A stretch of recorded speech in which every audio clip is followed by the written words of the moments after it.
Elisha. Hi! I'm so happy to see you. I know. It's always good when we don't get a lot of time to hang out just like the two of us without a million people around. I know. So this is kind of nice. It's So different. nice. I think a lot of people don't know that we've been friends for a really long time. Yeah, how long has it been? Okay, so we met in 2000 and... Did we do the movie in 2004 or 2005? 2005? I think so. So, I'm not good with math. Is that like 20 years? What? Is that almost 20 years? Yes. So 2025, it'll be 20 years? Yes. Ew. That's so weird. That doesn't seem like possible. I know. But I guess it is. Math doesn't lie. Yeah. We look How- like we look the same. Better, Which is actually. even better. Which is great. Good for us. Bad for everyone else. How do the boys look? I haven't seen Chad or Jared or anyone Me neither. now, so I don't know. I saw Jared when I did like a cameo on Supernatural. Oh, you did? Yeah, where I like Did you beat go up to their Vegas? asses. Oh, no And way! then they like chopped my head off and they killed me at the end. Oh my god, I have to see this. I had no idea. Did you go up to Vancouver for that? No, it was in LA at one of the studios, whatever studio it's with. Why did I think that they were in They Canada? probably shot it there and like my scene was here. They were like, it's too expensive to fly private up here. Well, it was like they built like this. We don't have the budget for this living lifestyle, so Probably. they're like, let's just rent a soundstage here in LA, keep it local. Mm-hmm. He's so tall. So tall. Why is he so tall? I know. Actors are not normally that tall. And You know he's what? so nice. He's from Texas, right? Mhm. So he's just like the Texas guy. He was so sweet. Remember? I'll never forget this. So when we were promoting the House of Wax, and he'll laugh at this, we fly to London for the big London premiere, which I have another story about. Mm-hmm. But tell me if you remember this. We get put up at like Claridge's, like the hotel, like Yes. the bomb I love hotel. that hotel. I'm obsessed. Shout out to So Claridge's. chic. So chic. Mm-hmm. Like Mick Jagger lived there, and like it's just got so much history. It's just amazing. And good old Jared Padalecki rolls in with flip flops. Okay, and I don't know if he's seen Chelsea Handler's like PSA about please stop wearing the open toe flip flop for straight men. Which, by the way, I died. I was like, this is amazing. But he pulled it like in 2005. He rolled it, and the thing is, Jared can't walk into a lobby. Like he's very cute. He's 6'6". Yeah. He looks like right out of an Abercrombie ad. He does not just like go under the radar. So then you look down, everything's like wow. And he had basically no shoes. He was like Fred Flintstoning it into Claridge's. And I will never forget, I didn't really think much of it, because I was like, that's Jared, he's a good old Texas boy. Someone comes in like a butler outfit, starts running towards him and is like, Sir, you can't be in here with no shoes. And they were like, he was like, what are y'all talking about? I was like, oh my god, go get some shoes. It was so embarrassing. Poor guy. Yeah, he didn't get the memo. You have to wear socks when you're up in Claridge's. Literally, you need to like wear like a suit. Literally. Like So tux. fancy. It's black tie when you go to the lobby. It's like legit black tie. That premiere was so much fun. You broke your heel. I did. You don't remember? I have the worst memory, but I love that you remember so many things. What happened? Oh my god. Okay, so again, huge premiere. And everyone is like decked out, and it's like there's a massive red carpet, and you know Joel Silver like brings it. He's like the biggest Hollywood producer. He was like, we're gonna have a massive premiere in London, and you look like you were like in this like pink, gorgeous, like you looked like literally like a professional ballerina.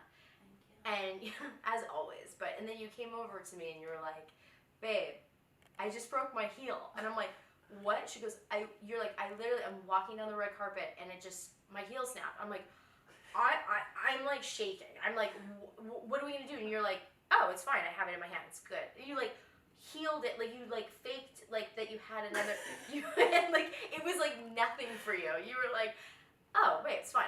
It's in my purse. It's fine. It's all good. I'm like, are we getting new shoes or like where's your stylist? Like what is there shoes that we can get on your feet? And you're like, no, it's fine. And what did I do? You walked up With to no your shoes? Well, no, with one shoe on. Oh. And and the other foot like up. up on like a ballerina. And I was like, wow, you can do anything. It was like amazing to watch. I was like, I would have been, because it's happened to me before, and I always am such a pro. Like, I'll just continue walking, and you can't tell the heel's like not there. Exactly, and your dress was to the floor, so no one could see. Only I knew. Okay, You had a long. Oh yeah. So no one knew. No one knew except me, and I was freaking out more than you were. I was like, someone needs to get her a shoe now. What? And did I ever get one? No. And we went to an after party, and everybody with the broken shoe. Yeah. Oh my god, I'm such a pro. You are such a pro. I don't know. This is why I'm here to let the people know that this girl is a pro and a boss bitch. Because the other thing too I was going to tell you that I thought was so amazing was like right when we were doing that movie, I had come in with hair extensions, and my hair for that role was dark, like a brownish color, and I had to have extensions of the whole thing. And I had been going to this woman out in Woodland Hills that Warner Brothers had set me up with, and she's an amazing hair extensionist. And you were like, I had just met you, and you had extensions in as well, but with blonde, but yours were attached sort of with those old sort of like the OG, like the metal bonds. Mm-hmm. And you were like, let me see yours. And I was like, okay. And I showed you, and you were like, oh yeah, those are what I need. And I'm like, well yeah, and they don't damage your hair as bad. So you're like, give me the number when I get back to LA, I'm gonna get the replacement. And I was like, great. So I give you all the information, and we get back to LA, and I think the next time I saw you, I was like, oh my god, your hair looks amazing. You're like, yeah, I went to that girl. You're like, but it was interesting. It was like, it was really expensive, and you were like, which didn't really matter, but you're like, great business. And I was like, it is. And you're like, so I've got a hair extension line now. Yes. I was like, wait, what? I was like, you kind of like saw like the business layout and was like, realized just you going in there and how lucrative that was. And you were like, okay, that's what I need to get myself into. I was like, you're genius. I was like, this is genius. You work so hard, and you have such a vision for things like that. So good. Thank you. I need some water too. I know. Yes. Mm-hmm. So crazy. I'm trying to remember all the fun. I remember we used to like go out in Australia too, like when you had time off. Yeah, we did. We would go like for lunch, and I feel like I went over to they put you. It was so crazy. They were like, you guys can all have your own houses, and I was like, amazing. So I had this like penthouse like condo on the Gold Coast, but you came in and you were like, no, I want a penthouse at the Versace hotel. Yeah. I was like, yes. I was like, wait, there's a Versace. Wait a second. No one told me about no Versace hotel. And you're like, yeah, come over, see me. And I was like, Versace hotel? How sick was like, that? Amazing. I feel like, was there like sand in the pool? Yes. Does that still exist? I haven't been to Australia since then. That was in the Gold Coast. I haven't been to the Gold Coast since then. No, me neither. I've been to Australia a bunch of times for like my perfume launches and to DJ at Marquee. But that's in Sydney, right? So yeah, it's Sydney. like different. Yeah. So I wonder if that Versace hotel is still there. It probably is, mind you. 20 years ago. 2 decades ago. No. Yikes. It It might not. Maybe it's under a different name. I don't know. Anyway, you had like the sickest suite there. It was beautiful. Towels, tiles, everything had like like it was all decked out. It was just like Versace out. Yeah, I remember you like showing up to set in like the Versace robe. I was like, no one told me about the Versace hotel. Yeah, there was. Oh, it's still there? Yes. It is I there. have to go back there. I love Versace. Look how gorgeous it is. Stunning. Okay, everyone needs to know. This place is unbelievable. It was beautiful. You rolled up, it felt very. The after hours were definitely there. When you rolled up, it felt very like Monte Carlo. Mm-hmm. It was like very different than the Gold Coast, because the Gold Coast is like very chill and laid back. Yeah, like I had this like surfer beach town. Right? Yeah, and I was like, all of a sudden, you're like, come over, and I'm like, what in the world? Only P finds like Monte Carlo in the Gold Coast. We also burned down a soundstage, which was really exciting. You don't remember burning down an entire studio? No. I remember something. What happened? Were you already gone? I remember something happened, but what happened? Maybe you weren't there. Maybe that's why. It was really scary. We were all like, there was. I don't think you were there. I don't think you must have been gone. You must kept like leaving for DJ sets. And things yeah, like that. I think you were done. You might have been done. Because how long did you stay there? I was there for 3.5 months. It felt like a while. Okay, a so month maybe you or more. Because we were filming that show too for MTV. Oh my god! I watched recently. I was like dying. Shut up! Where is it? How do you watch online. If you go on YouTube and just search like House of Wax MTV reality show, there's all the episodes, and it's just like what was I doing? Was I sitting in a director's chair reading newspaper, like boring? Like I must have been just like. No, we were all just feel like good. I don't know. It I was feel just, like you were so not into it. I wasn't. wasn't. I do not want to be on a reality show. Like, that's right. Joel, what are we doing? Yes, exactly. That's what I was like. I didn't even understand. I didn't even understand the opportunity that was like presented. I was just like, nope.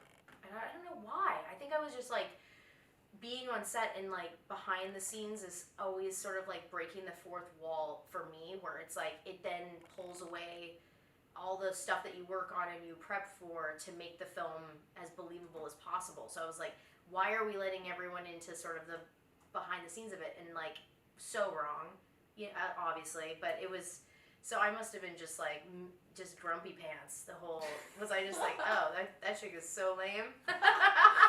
And you were like, hey, you knew exactly what we were doing. I mean, you and Joel were like, you knew, and I was just like, I'm just here to be this character. I thought I was doing Shakespeare or something. I don't know what I thought I was doing. But whatever. Oh, yeah, that's so funny. It was the beginnings of all of that. Because you weren't on your show with Nicole yet, were you? Yeah, was it like before reality television? I feel like it was the beginning of it. So crazy. Wow. You were really the pioneer of that, which is so crazy. Amazing. The real OG. Mm-hmm. The OG. Mm-hmm. Yeah, amazing. Crazy. I remember one time on set, I like had a panic attack. Do you remember that? Before my scene, because my boyfriend, I like read something in Us Weekly that he like cheated on me or did something weird, and I started having a panic attack. Do you remember that? Yes. Yeah, I was there. Thank you for helping me. I was like dying. I never had a panic attack like that before. I was so scared. Now that you remind me of that, I do. As soon as you said it, it's funny. I hadn't remembered that. I was like crying and like trailer, and I couldn't go out. Yes, and I came in and I was like death scene, right? Yeah. Also, I think late at night too. It was like 1 a.m, and I don't think the rest of the I don't think anyone knew what you were going through until I went and I was like, what's going on? Where's Paris? And the director was like, I don't know. I think something's wrong. And I remember going, well, do you think I should go over and speak with her? And he was like, sure. Because I actually genuinely thought maybe it was the pressure of like one of your bigger scenes. You know what I mean? Because I mean, you had a few, but that one was really when you were going to be under attack and the scream and the scare. And then I remember you being like, yeah, having that panic attack.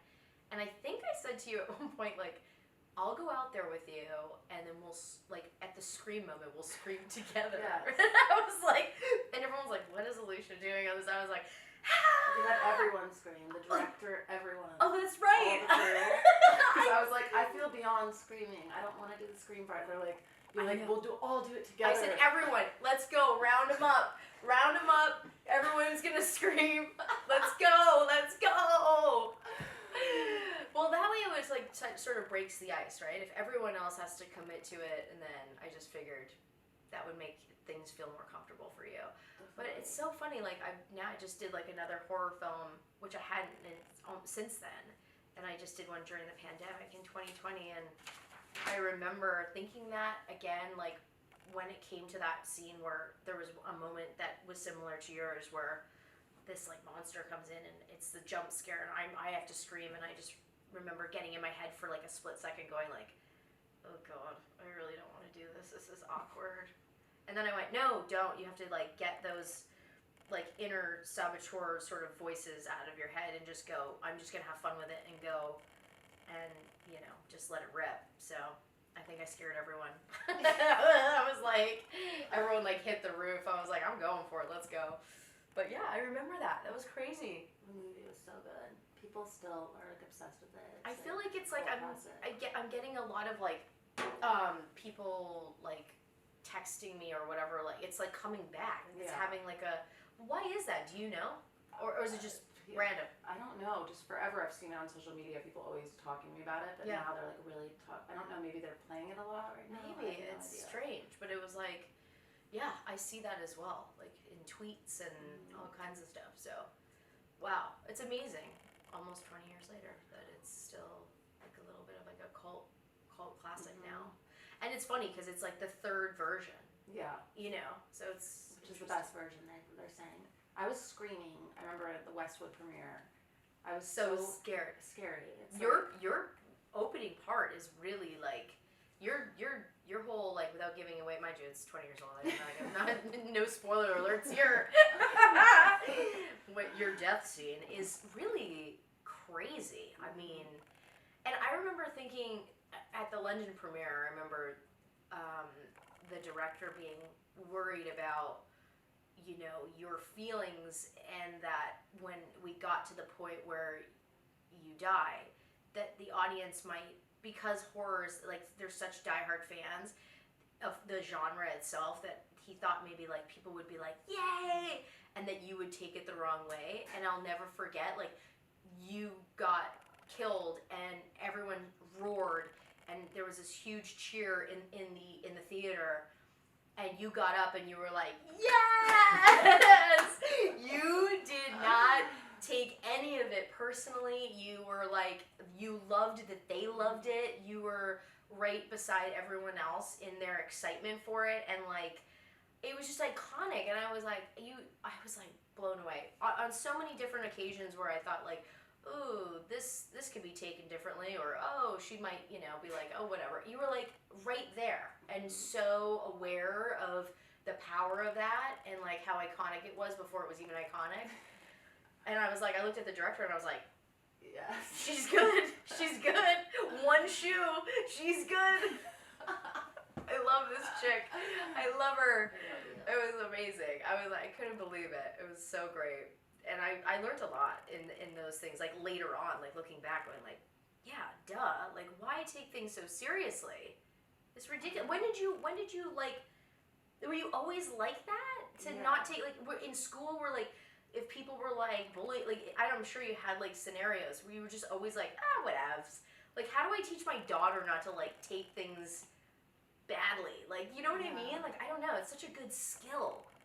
I feel like, I don't know, I've just always been that way, where it's like, I'm not going to let other people's opinions of me, like, whatever. And I like just bother you. Have fun with it and play into it and like Wow. laugh at myself and have a good time. And that's amazing. I don't know know. exactly what I'm doing.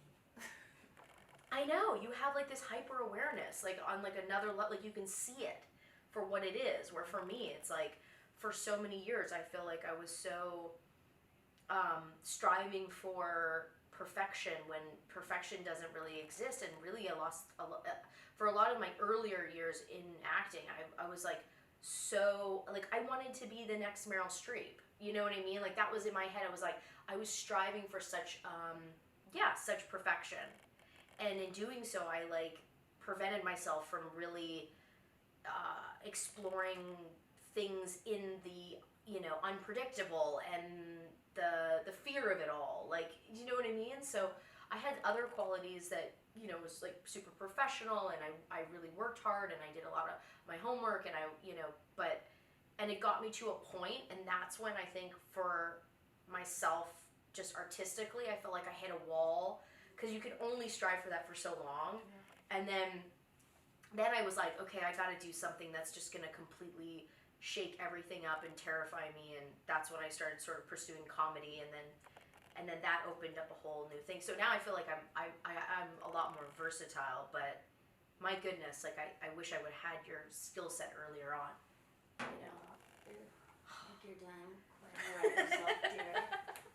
Well, trying, but yeah, like in all of those things, it was really amazing to see you navigate that, because I even in the moment of it, like, you not being fazed by your shoe being broken, you not being fazed by what people thought about your death sequence. You know, it was like, I don't even think in that moment I realized how empowering it was. Like, I just thought, huh? Like, you were like an anomaly. I was like, what? I'm confused. Like, how is she doing that right now? Until I was like, oh, she just doesn't give a shit about what I think or anyone else thinks. And she's just doing it, you know what I mean? So I was like, wow. It was pretty cool. Thank you. Yeah. You only live once. Exactly. Make the most of it. It's amazing. Iconic. Thank you. Very iconic. The Girl Next Door is iconic. Yay! I'm obsessed with that movie. You're so hot in it. And Oh then my I was so gosh. inspired. I did my music video based off of Yes. it, For Nothing in This World. And then you came and did a cameo. Yeah. Thank you so I much. remember when you asked me, I was so flattered. I was like, I couldn't believe that you, one, had seen the movie and that you enjoyed it so much. I was like, you know who else really had a connection with the film too was Gigi Gorgeous, who also was like, I loved that movie so much, and your character specifically, and so I always love, like, that movie was so such a labor of love at the time, because I was really just coming up as like an actor in LA, and so it was a big deal for me. Like, I beat out a lot of girls to get that job, and because it was always like a lot of times vice versa, where I was like, damn. But it was like, okay, this was my baby, and I was like, I really want to make this character like shine and just show people what I've got. So it was like, I mean, it was kind of sad that it wasn't, as at the time of its release, as big as I wish it would have been.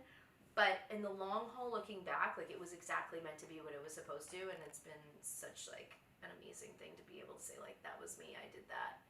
But yeah, I love that movie. Just the whole story and everything. It's just like cute, fun.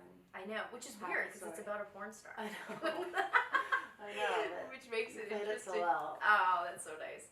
I gave her like a little bit of heart, and you know, and I actually, it was crazy. I spoke to a lot of porn stars, interviewed a lot of porn stars before going into it, because I was like, I really have to get an essence of who this character is and be authentic to it, and I spoke to a lot of girls, and they were all so sweet. It was like, you know, what did I know about, you know, the personality of a porn star? But they were all like these sweet girls from, like, you know, middle America, who, you know, just was like, I found this thing and I'm doing it. I get paid a lot of money to do it, but like, they were just at the core of they were just all so sweet. Yeah. I couldn't believe it. They weren't hard or like crass, you know what I mean? They were just all lovely.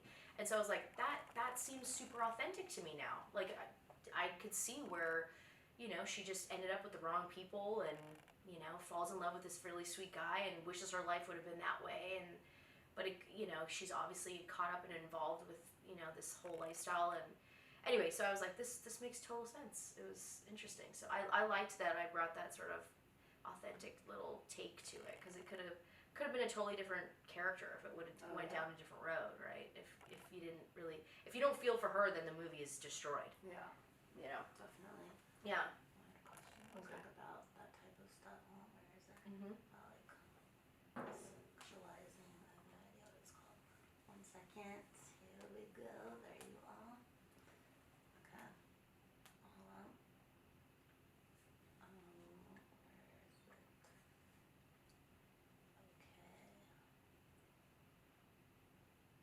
Alright. So because of the attention that you got from the girl next door, plus the media culture that we grew up in, you were seen as a sex symbol. What kind of pressure did that put on your career early on? I'm glad you put it that way, because it wasn't, you know, I didn't see a pressure on myself. I just felt like, oh, now I'm stereotyped into this, I'm like pigeonholed now into this one.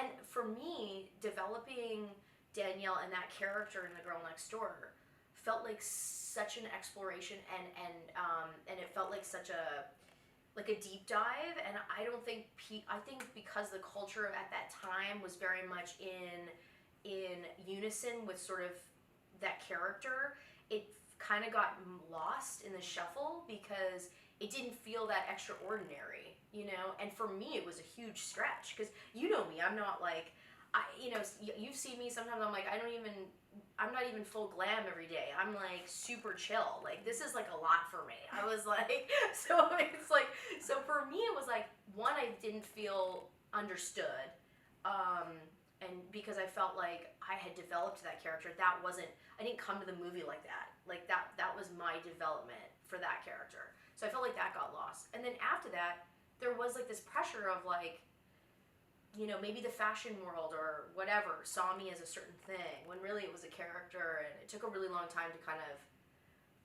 I mean, maybe there's still people that, you know, like even like sometimes like I'll do like, you know, a charity event or, you know, whenever there's like a bio written, which is why I kind of hate the Google situation, because it's like, oh, FHM's top one, you know, it's like, not like, okay, I mean, but ends up getting in the bio somehow, and you're just like, what does that even mean? Like that doesn't, and it's not really a reflection of, you know, me as an artist, you know, it just was like one, but you know what, on the flip side of it, like taking like so much of like seeing you do this where it's like, if that's what they see and they liked that too, I'm okay with it. I mean, for a long time I had a lot of like disdain for it and wanted to like push against it, but I kept getting like thrown back into that sort of stereotype. But now I've learned to sort of embrace it and go, you know, obviously it struck a chord with a lot of people, and but I certainly don't try to like keep up with it, or, you know, I would go crazy if I felt like I had to like everywhere I showed up look like her, you know. And that's why I mean, it's like for me it's not even me, it's like that character. So it seems like so strange. And like to live up to like a character I played when I was 21. I always like, I don't know, you might get this or maybe not, because your fans are like so adoring to you, but I, you know, for me sometimes I'll be on social media and I'll see like a comment of like, oh, why are you so old now? You're like, because I am, because I'm just older than I was. I'm like, I don't know what you're comparing it to, or like, do you know what I mean? Like there's this weird like feeling of like people don't want to see, you know, actors or musicians or people like age in any way. So it's this sort of strange thing where the movies, like they don't. Like most people I see. I know, that's true. Yeah. Yeah. Maybe that's our problem. We're just like, we're not aging, so it's like, but yeah, it's crazy. Yeah, just like comments, it's like so weird. It's like, oh, you look older. Like, yeah, sure I do. I mean, that's the way the world works. Yeah, it's interesting, but I don't know if I answered your question. Pull a Harry Styles. That was words, right? Yeah. It was words.